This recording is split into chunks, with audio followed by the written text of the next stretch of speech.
Welcome, friends, to Crazy Women Country, where women's voices matter. We bring you the greatest female voices in the music industry, from the artists, songwriters, and producers, to managers and executives, and all the women who make the music industry what it is today. Thank you for joining us.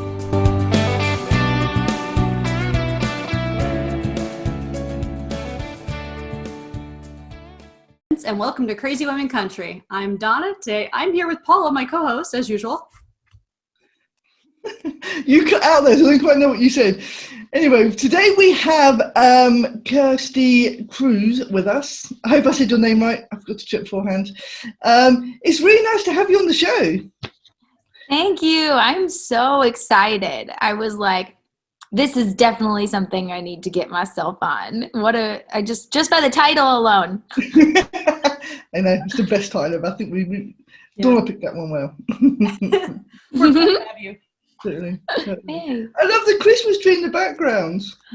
I know, this has become my spot for all of the streams and everything. It's it's good by the internet, but this is my family Christmas tree. It's been in the family for 25 years. It is fake. And it has, if you guys notice, it has a lot of angels on it. And my sister and I, that's supposed to represent the two of us growing up. Every year we got angel ornaments. So Wow. just meaningful. Yeah. And then this is actually the Anna Marie Island down in Florida to represent that area. I got that last year. Oh, wonderful. Perfect. Look at that. I know. That's amazing. So tell us about 2020. What has 2020 been like for you? 2020 has been the craziest year thus far. Because we have been forced to be inside more than ever, and I am such a social person, that just means I do a lot more of these kind of things, and bringing me and pulling me into that world. I luckily have been able to get to know people that I would have never met on foot. Like I've met so many people in Australia and the UK now, and Spain. Now I know 2 people in Spain. The fact that I am shipping merch now in those places is insane to me. But at the beginning of 2020, I printed the record and got that all done, and then put goodie bags together and basically sent goodie bags to all of the Kickstarter people that helped me back the album. And so that was such a blessing to be able to do during that time, because right in April they were receiving all their packages,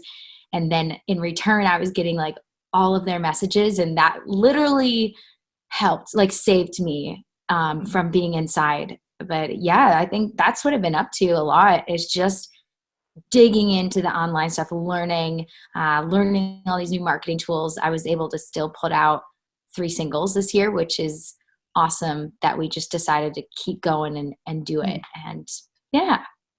Perfect. Tell us about your latest single that was out. My latest single is a beloved song by the Thirsties. We call the Thirsties that's the fan name that just naturally happened. My name rhymes with thirsty, so that's how Kirstie Thirsty. And then I used to be in a band in the Midwest area called Thirsty Jones. So they became my Thirsties. But my last single is called Thirsty. That's a lot. I'm just saying a lot of Thirsties right now, but it's called Thirsty. And I just knew that there was a song that I needed to put out there called that. It's just a word that I have held dear in so many different ways. And so, that I put that out on November 13th, and I've been holding on to that one. It feels like forever. I want to say almost 3 years. And to have that done and on the record, and a single that I'm really proud of, it felt good to be able to share that and get that out right before the holidays. Good. Perfect. I must admit, I love all 3 singles. I can't really pick between them which one is actually my favorite. I was trying to sit there and pick one, but I don't think I can, because they're all sort of different, but they're just absolutely amazing. So yeah, fantastic. But yeah, Thirsty for a name for a song is actually is very, very different. So that's pretty cool, I must admit. I admit, when I was going through your songs on YouTube quick, I was like, oh, these are really awesome. And then I found this little rabbit hole of this rap song by R.I.P. And I was like, oh my God, this is so cool. I loved it. I'm a huge Dolly fan. So as soon as I saw it was like with Jolene, and I was like, oh, I got to hear this now. So yeah, Dolly's really inspired to me, one, as not only how she runs her business and how she carries herself, but as a songwriter. And so when I got like approached to do that, it was through a mutual friend. I see a little cattail. I love it. This is good. Here's his hi. Hello. Aww. Sit down your head now. It was a DJ. It was a mutual friend was a DJ, and he was like, I know a girl that would be perfect for this. And when they asked me, I was like, do I want to do that kind of version of a Dolly song? Like, let me give me a couple days, send me the lyrics, let me assess how I feel about it. And when he sent me the lyrics and just described the overlying message that he wanted to get across and his passion, I was like, you know what, this feels right. Like, what other opportunity am I going to get to do something like this, and I'm glad I said yes, because I have gotten some feedback where people are like, that's a jam. Like, I love listening to that song. When it comes up on the playlist, it's a jam. So I'm glad, because I wouldn't, like, how many other times am I going to do something like that? Yeah, it's amazing. It's an amazing copy of it as well. I mean, so many people try and do these things, with these songs, and they don't always work. But that is a really, really good copy. Good. Thank you. And also, when I saw Jolene, I'm thinking, what is this going to be? But it was absolutely fantastic. Really, really good job. Really good job. Awesome. Yeah. Awesome. I mean, I love the message that it conveyed. It was really nice in that, so. I'm glad you said that. And I'm really glad he included the bloopers too at the end. I felt like that captured totally what it was like on set for that music video. That's cool. That was nice. Yeah. So tell us, sorry, Tigger says hi, everyone. Tigger's not talking to us. He's our third co-host. What? I'm sorry, guys. I said he's our third co-host. Yes. Yes. Get your official. Oh, there you go. You're in the video now. Oh. He wants some love. Yep. This is so cute. She's so sweet. Cuddly. I got one right here. Aww. Can you guys see? Aww. She's sleeping. She's just out. Just happy as a clam, being right in the corner where everything's going on. That's how it always works, right? Of course. Yes, or they're under your feet. Yeah. Mm-hmm. Yeah. I've had to lock mine out because mine are noisy. Well, two of them aren't, but one's will be, and the other one will be like scratching at the door to get out all the time. So I'm like, stay outside, stay there, it's safer. Yeah. All independent. Yes. So tell us about some of the sheroes that have inspired you to do what you're doing today. Yeah, I just want to go into Shero. Is that what you guys call the call women them? The women that are your heroes are the sheroes. Yeah. Sheroes. Okay, that's great. I love that. I honestly, the first, like, very, very first two artists were Amy Grant and Gloria Stefan. Like, I fell in love with both of them for very different reasons, and I was just so happy listening to them. And every Saturday we'd put them on, and I would help my mom clean, and we'd be like dancing around the house. And so those were like the first two, and still this day I love Amy Grant and her voice. And then when LeAnn Rimes and Shania Twain came out, like, obviously I listened to the Celine Dion and the Mariah and the Whitney. I did all of that, but then it was Shania and LeAnn Rimes, and they're the ones who really pulled me into country music. And LeAnn had a bunch of age appropriate songs, so I was singing all of her songs, and just studying their voices and learning how to sing essentially, and in, you know, obviously in voice lessons too, but through singing their songs and listening to them and idolizing what they were doing.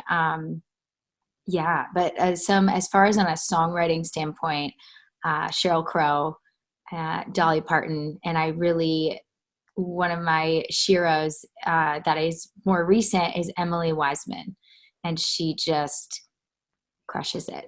And all of the songs right now, from Lauren Elena to Keith Urban to Dan and Shay to whoever, she's all over the radio. But I love her. Perfect. I must admit, Amy Grant, when I was younger. You did? Yeah, I love that.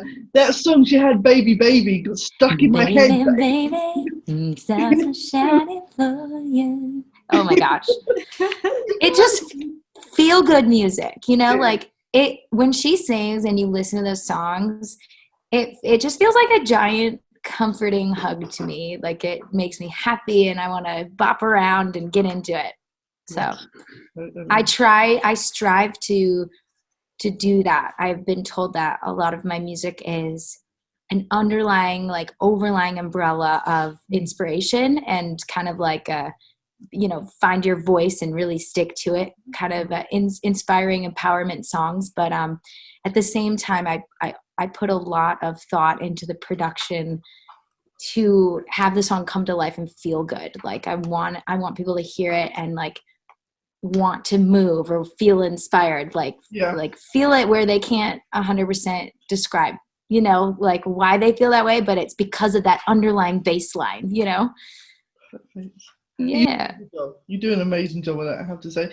And Leanne Rhymes, I mean, she started at such a young age and grew up in the industry. I mean, she was just amazing. You know, I loved her from, I think the first time I heard her sing was Blue, and that was it. From then on in, it was, you know, you're addicted to everything she did. So I just watched one of her Instagram lives the other day when she was talking about her album, and then of course afterwards I went, because her album just came out, the Chant record, and I went and was listening to that one night when I was just relaxing doing a puzzle, and it was, you know, no matter what she does, I will follow it. And I love that she felt so inspired to continue on that path and make a whole record of, you know, what's really in the focal point of her life right now and what she's focusing on. And I think that's really cool that she's following her heart. It's amazing. And she's one of a few artists that's brought out whole albums of dance songs. Her songs have been, you know, she's had DJs involved and changed the beat and stuff, and you know, she's done a really good job with that as well. So that's she's just amazing. So yeah. That's another thing, is like a huge goal of mine is to just, in the span of my lifetime, to release as much music as I humanly possibly can. So when you go to listen to someone like Sheryl Crow, I feel like you're scrolling and she has so much music, and so much music that's maybe out that's like just written for this one movie, or, you know, like has multiple different spaces that her music goes into. And I think that's why I've chosen to release the songs that I have up until now, because I constantly want to paint a picture of, I like to write a bunch of different stuff and express myself in different ways. And I'm working on being able to show all facets of kind of the creative process that I get into. You're doing an amazing job. Absolutely amazing job. We absolutely. Awesome. Great. Thank you. Happy to hear it. Good. So if you could talk to anyone, and it doesn't have to be musically now, mind you, dead or alive, who would you want to talk to, and what would you want to talk to them about? Just sit and have a chat. I mean, this makes me think of, I got to sit down and have a chat with Terry Clark and Susie Boggess and Pam Tillis when I opened for them. And that moment right there, like that was a huge, you know, I would probably go and say Pam Tillis, but I got to chat with her and the words that they said were so inspiring, and they're basically like, you got it, girl, like, you know, follow your gut and keep going. And we're so encouraging about the guitar. And it was like such a night for me, which they speak to people all the time, but I'm sure that they know how special that kind of stuff is, to be women of that level lifting somebody that's just starting and growing into the artist, because this was even 2 or 3 years ago, into the artist that she wants to be. So let me see though. This is really hard because I would want to sit down with everybody. I'm trying to pick someone that's not alive. But maybe I'll have to, I think, you know what? I'm going to go with Reba. If I sat down with Reba, I feel like she, no matter what, is an idol in herself, but she knows how to handle people, and she speaks from realness, like 100%, and she's going to give it to you straight. And I admire that, and I love that, and I try to surround myself with people who do that, because I feel like it's only helpful, especially in this industry, to just be like, here it is. Honest. Yeah. No frosting, no sprinkles. This is Give how it to you. Yeah. No cherry? Yeah, no cherry on top. No. Right. So if you do manage to meet Reba, just don't forget to give me a call, okay? Because I would be there. Awesome. Okay. I love Reba. I am a huge Reba fan. So yeah, I love her. And she does seem one of the most real people. Doesn't matter what she's doing. She's always, she always seems so honest and so caring, but then, she's straight to the point when she needs to be. So.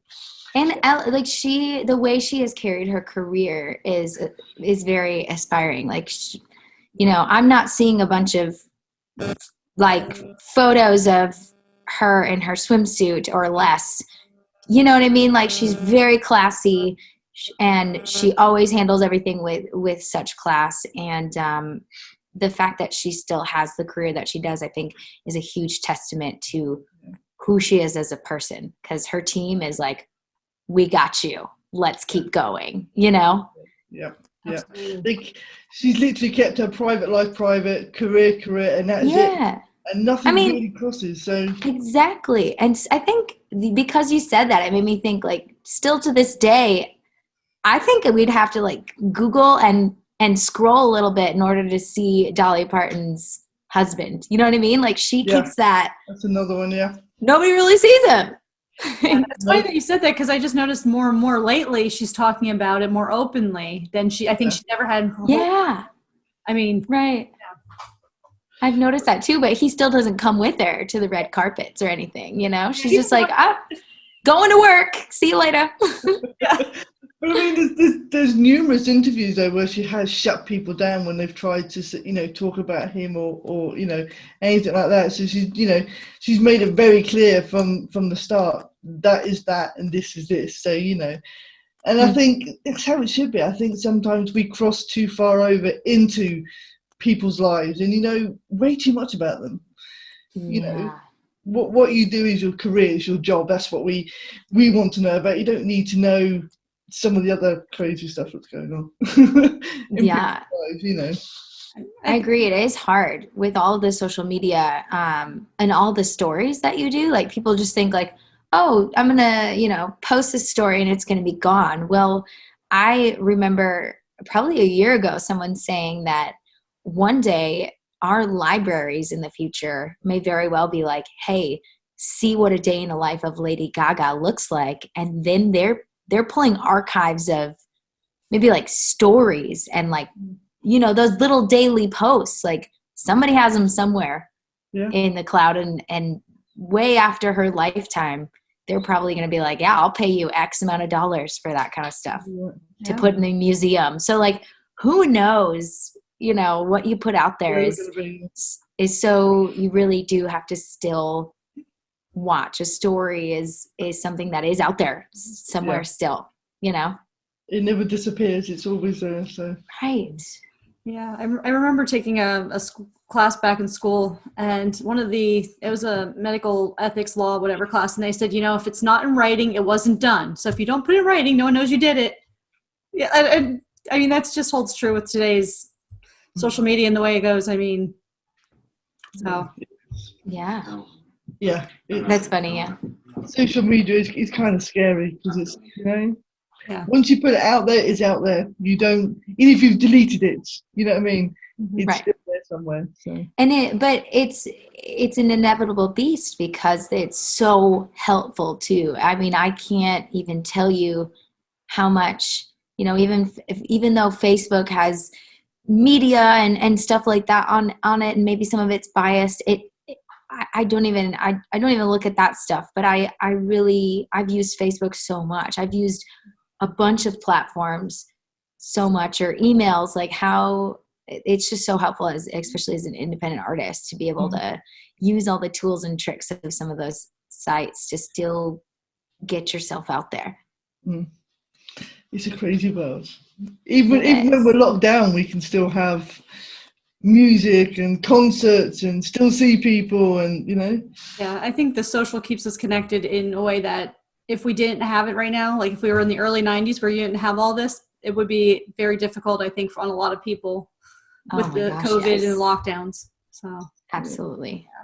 It'd be, artists, and it has been hard now, but could you imagine doing it back, as you said, back in the early 90s, 80s? It would be, people's livelihoods would be 10 times worse, and we could lose a lot of artists because there is no visual effect anymore.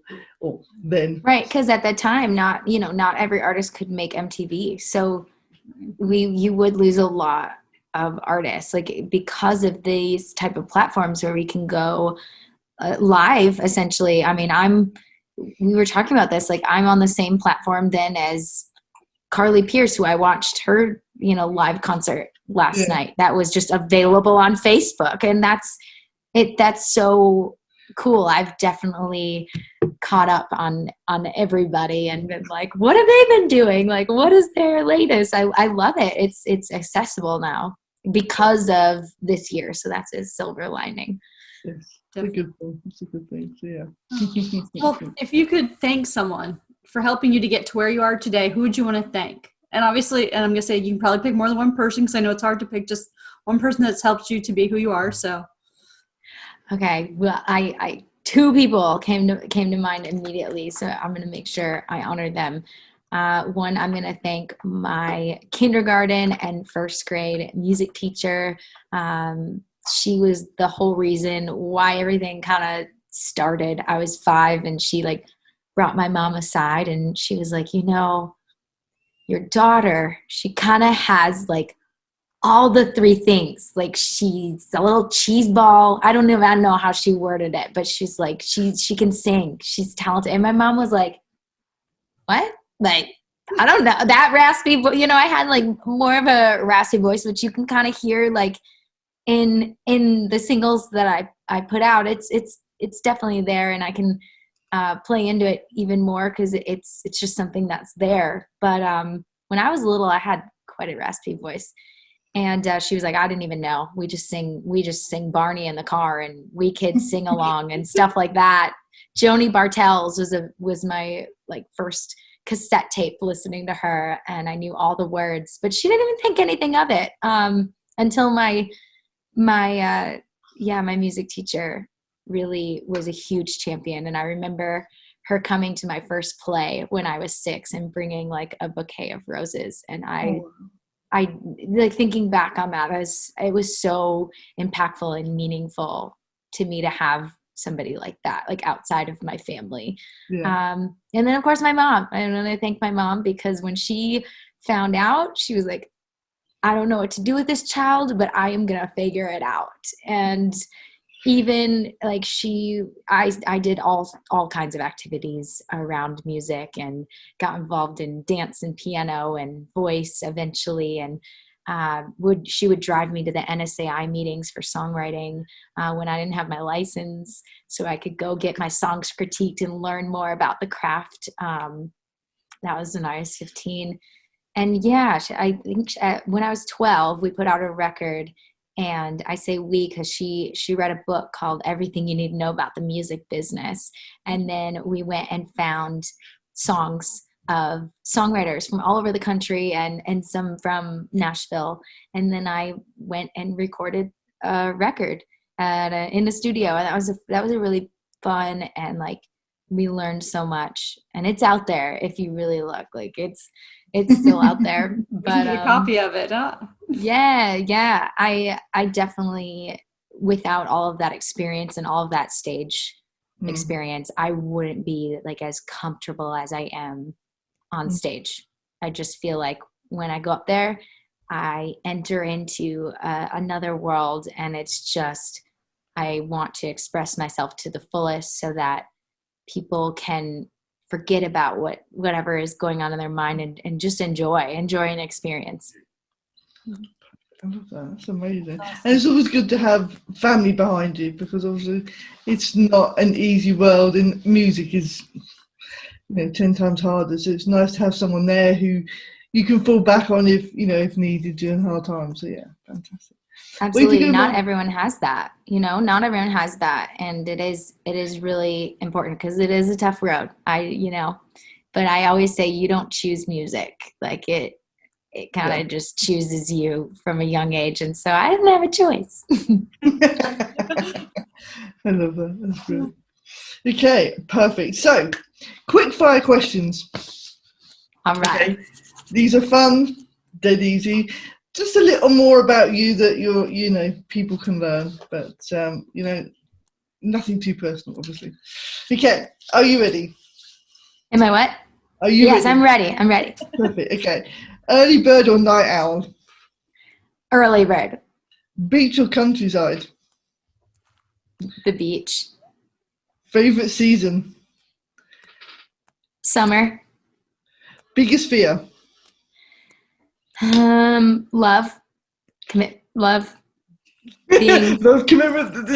like opening my heart.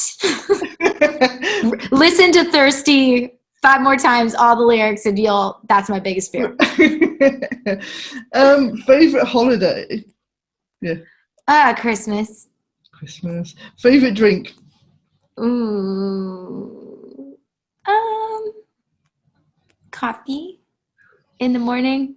It's kind of like, other than that is water. So coffee is. That's cool. Left or right-handed? Right-handed. Favorite animal? Cats. Cat.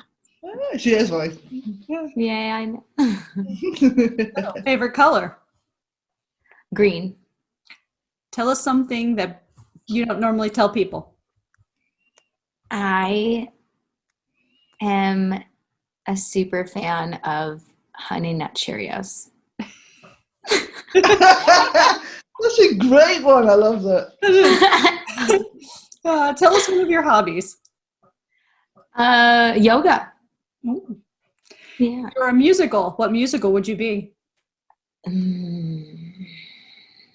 I love musicals, so this is a tough one. If I was a musical, I'm probably taking this way too literally because I'm like a literal person, but I'll just say Sound of Music.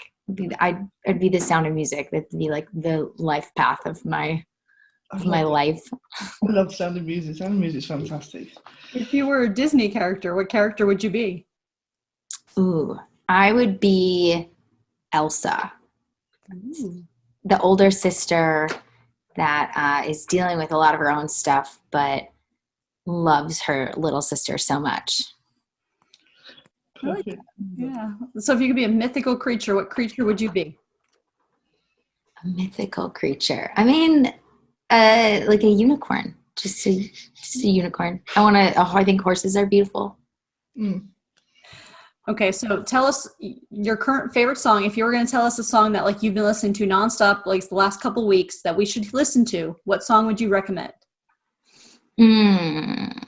I have been listening to Next Girl by Carly Pierce a lot, but you guys probably heard it.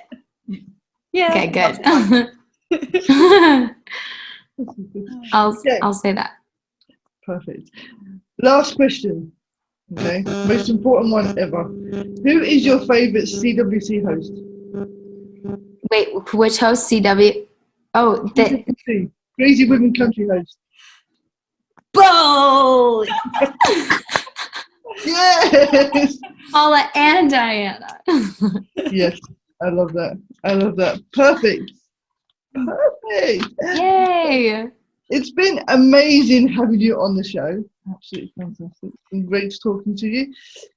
So what has 2020 got in store for you? 2021. 2021. Oh, yeah, 2021. Oh my God. 2020 for you.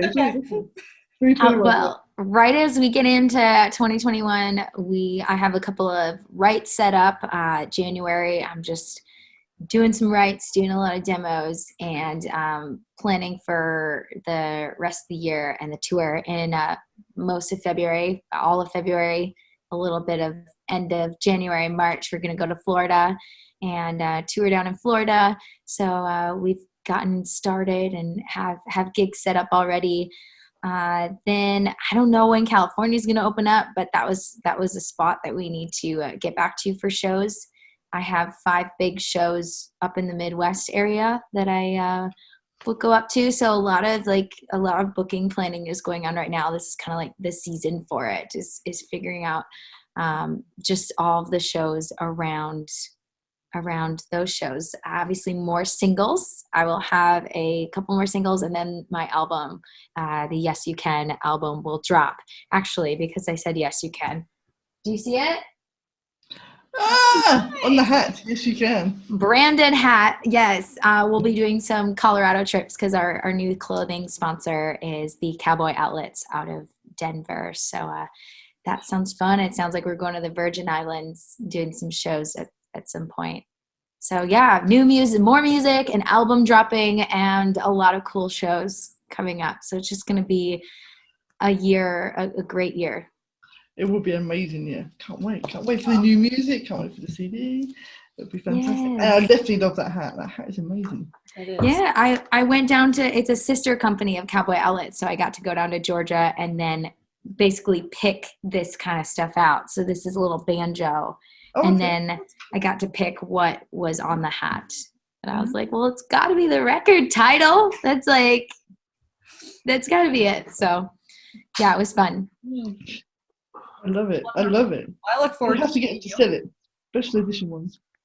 Yes. Nobody else has a hat like this. That's the coolest part. And people can get, I'll hook you lays up. I can send you the link. Yay! That's the link. Awesome. Good. We can do that. Perfect. Well, thank you very much for joining us. It's been an absolute blast talking to you and getting to know you better. So yes, thank you so much. Oh my gosh, so good to meet both of you. And this was really fun. I'm very excited to just be a part of a platform that supports women. And without you guys and the other platforms, we wouldn't have our space to really, get out there and shine. And because of this, it is so cool to see the wave of all of the female artists coming. It's coming. And coming on strong. And we'll be surfing on top. Yay! Yes. But thank you for having me. No worries. Thank you very much for joining us. It's been our pleasure to have you. Yep. Bye.